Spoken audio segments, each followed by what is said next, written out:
অবৈধ বাংলাদেশীৰ বিৰুদ্ধে অভিযান নিৰন্তৰভাৱে অব্যাহত আছে আৰু ইয়াৰ মাজতে আজি পুনৰ 14 জনকৈ বাংলাদেশীক উভতাই পঠিওৱা হৈছে 14 বাংলাদেশীক সীমা পাৰ কৰাই দিয়া হৈছে কোনো কাৰণতে অসমত বাংলাদেশীক প্ৰশ্ৰয় দিয়া নহব যদিহে অসমত অবৈধ বাংলাদেশীয়ে পুনৰ প্ৰৱেশ কৰে তেন্তে লগে লগে সেই সকলক সীমাৰ পৰাই ঘূৰাই পঠিওৱা হ'ব সীমান্তৰে অবৈধভাৱে প্ৰৱেশ কৰিবলৈ দিয়া আৰু নহব অবৈধ বাংলাদেশী যদি আপুনি দেখিছে বা আপোনাৰ ঘৰৰ ওচৰে পাজৰে যদি আপুনি কেতিয়াবা সন্দেহজনক নাগৰিক দেখিছে তেন্তে লগে লগে আপুনি ডিসিক অভিযোগ দিব পাৰিব আপোনাৰ অভিযোগৰ ভিত্তিত 24 ঘণ্টাৰ ভিতৰত ডিসি ব্যৱস্থা গ্ৰহণ কৰিব আৰু যদিহে বাংলাদেশী বুলি চিনাক্ত হৈছে বা প্ৰমাণিত হৈছে তেন্তে 24 ঘণ্টাৰ ভিতৰত সেইজন ব্যক্তিক লগে লগে সীমা পাৰ কৰাই দিয়া হ'ব মুঠৰ ওপৰত বাংলাদেশী বিতৰণ এই অভিযান একেদৰে অব্যাহত থাকিব যেতিয়ালৈকে শেষৰটো বাংলাদেশীক অসমৰ পৰা বিতৰণ কৰা হয় তেতিয়ালৈকে এই অভিযান নিৰন্তৰভাৱে চলি থাকিব লৈছে এই মুহূৰ্তৰ সবিশেষ বাংলাদেশীৰ বিৰুদ্ধে অব্যাহত নিৰন্তৰ অভিযান বাংলাদেশীৰ বিৰুদ্ধে অভিযান বৰ্তমানে চলি আছে ৰাজ্যত আজি পুনৰ 14 বাংলাদেশীক বাংলাদেশলৈ প্ৰেৰণ পুনৰ 14 বাংলাদেশীক সীমা পাৰ কৰাই দিয়া হৈছে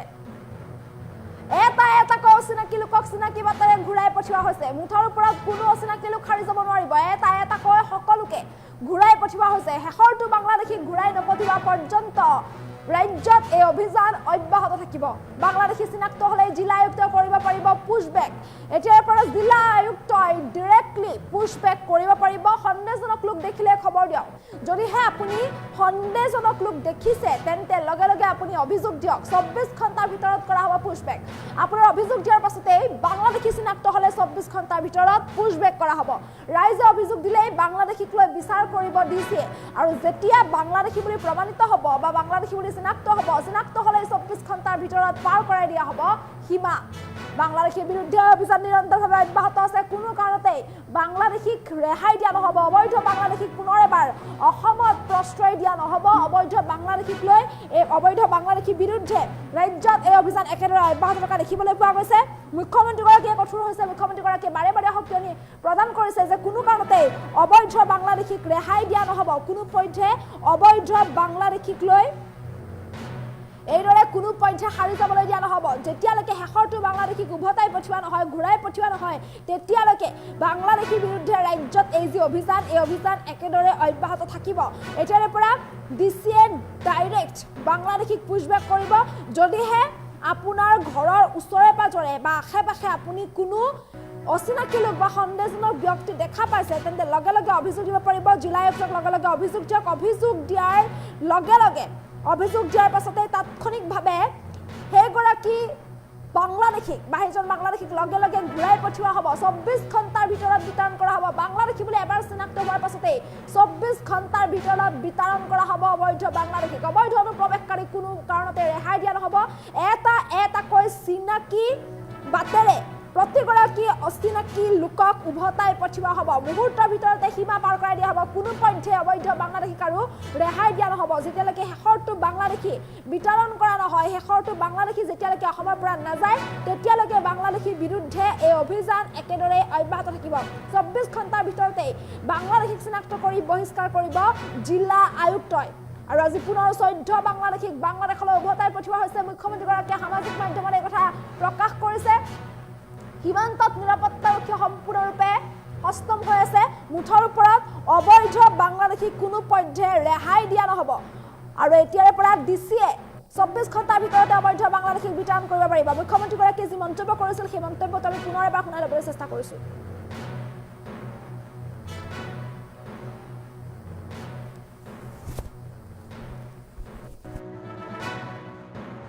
এতিয়া চৰকাৰৰ হাতত এইটো সুবিধা আছে যে নিৰ্দিষ্ট কমপ্লেইন পালে এতিয়া ট্ৰিব্যুনেল নালাগে ডিসি তাতে বিচাৰ হ'ব পাৰে আৰু ডিসিয়ে 24 ঘণ্টাৰ ভিতৰত তেওঁলোকক দেশৰ পৰা বহিষ্কাৰ কৰিব পাৰে সেইবাবে আপোনালোকে কিবা কমপ্লেইন পালে ডিসিক জনাবৰ বাবে মই অনুৰোধ কৰিম এতিয়া চৰকাৰৰ হাতত এইটো সুবিধা আছে যে নিৰ্দিষ্ট কমপ্লেইন পালে এতিয়া ট্ৰিব্যুনেল নালাগে ডিসি তাতে বিচাৰ হ'ব পাৰে আৰু ডিসিয়ে 24 ঘণ্টাৰ ভিতৰত তেওঁলোকক দেশৰ পৰা বহিষ্কাৰ কৰিব পাৰে সেইবাবে আপোনালোকে কিবা কমপ্লেইন পালে ডিসিক জনাবৰ বাবে মই অনুৰোধ কৰিম এতিয়া চৰকাৰৰ হাতত এইটো সুবিধা আছে যে নিৰ্দিষ্ট কমপ্লেইন পালে এতিয়া ট্ৰিব্যুনেল নালাগে ডিসি তাতে বিচাৰ হ'ব পাৰে আৰু ডিচিয়ে 24 ঘণ্টাৰ ভিতৰত তেওঁলোকক দেশৰ পৰা বহিষ্কাৰ কৰিব পাৰে। সেইবাবে আপোনালোকে কিবা কমপ্লেইন পালে ডিচিক জনাবৰ বাবে মই অনুৰোধ কৰিম। এতিয়া চৰকাৰৰ হাতত এইটো সুবিধা আছে যে নিৰ্দিষ্ট কমপ্লেইন পালে এতিয়া ট্ৰিব্যুনেল নালাগে, ডিচি তাতে বিচাৰ হ'ব পাৰে আৰু ডিচিয়ে 24 ঘণ্টাৰ ভিতৰত তেওঁলোকক দেশৰ পৰা বহিষ্কাৰ কৰিব পাৰে। সেইবাবে আপোনালোকে কিবা কমপ্লেইন পালে ডিচিক জনাবৰ বাবে মই অনুৰোধ কৰিম। এতিয়া চৰকাৰৰ হাতত এইটো সুবিধা আছে যে নিৰ্দিষ্ট কমপ্লেইন পালে এতিয়া ট্ৰিব্যুনেল নালাগে, ডিচি তাতে বিচাৰ হ'ব পাৰে আৰু ডিচিয়ে 24 ঘণ্টাৰ ভিতৰত তেওঁলোকক দেশৰ পৰা বহিষ্কাৰ কৰিব পাৰে। সেইবাবে আপোনালোকে কিবা কমপ্লেইন পালে ডিচিক জনাবৰ বাবে মই অনুৰোধ কৰিম। এতিয়া চৰকাৰৰ হাতত এইটো সুবিধা আছে যে নিৰ্দিষ্ট কমপ্লেইন পালে এতিয়া ট্ৰিব্যুনেল নালাগে, ডিচি তাতে বিচাৰ হ'ব পাৰে আৰু ডিচিয়ে 24 ঘণ্টাৰ ভিতৰত তেওঁলোকক দেশৰ পৰা বহিষ্কাৰ কৰিব পাৰে। সেইবাবে আপোনালোকে কিবা কমপ্লেইন পালে ডিচিক জনাবৰ বাবে মই অনুৰোধ কৰিম। এতিয়া চৰকাৰৰ হাতত এইটো সুবিধা আছে যে নিৰ্দিষ্ট কমপ্লেইন পালে এতিয়া ট্ৰিব্যুনেল নালাগে, ডিচি তাতে বিচাৰ হ'ব পাৰে আৰু ডিচিয়ে 24 ঘণ্টাৰ ভিতৰত তেওঁলোকক দেশৰ পৰা বহিষ্কাৰ কৰিব পাৰে। সেইবাবে আপোনালোকে কিবা কমপ্লেইন পালে ডিচিক জনাবৰ বাবে মই অনুৰোধ কৰিম। এতিয়া চৰকাৰৰ হাতত এইটো সুবিধা আছে যে নিৰ্দিষ্ট কমপ্লেইন পালে এতিয়া ট্ৰিব্যুনেল নালাগে, ডিচি তাতে বিচাৰ হ'ব পাৰে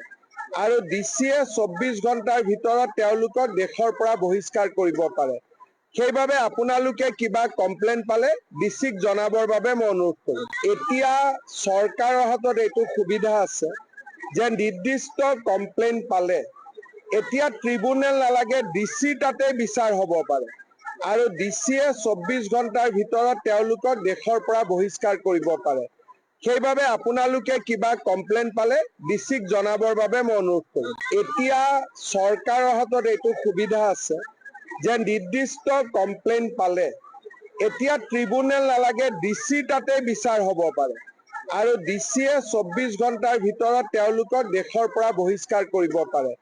সেইবাবে আপোনালোকে কিবা কমপ্লেইন পালে ডিচিক জনাবৰ বাবে মই অনুৰোধ কৰিম। এতিয়া চৰকাৰৰ হাতত এইটো সুবিধা আছে যে নিৰ্দিষ্ট কমপ্লেইন পালে এতিয়া ট্ৰিব্যুনেল নালাগে, ডিচি তাতে বিচাৰ হ'ব পাৰে আৰু ডিচিয়ে 24 ঘণ্টাৰ ভিতৰত তেওঁলোকক দেশৰ পৰা বহিষ্কাৰ কৰিব পাৰে।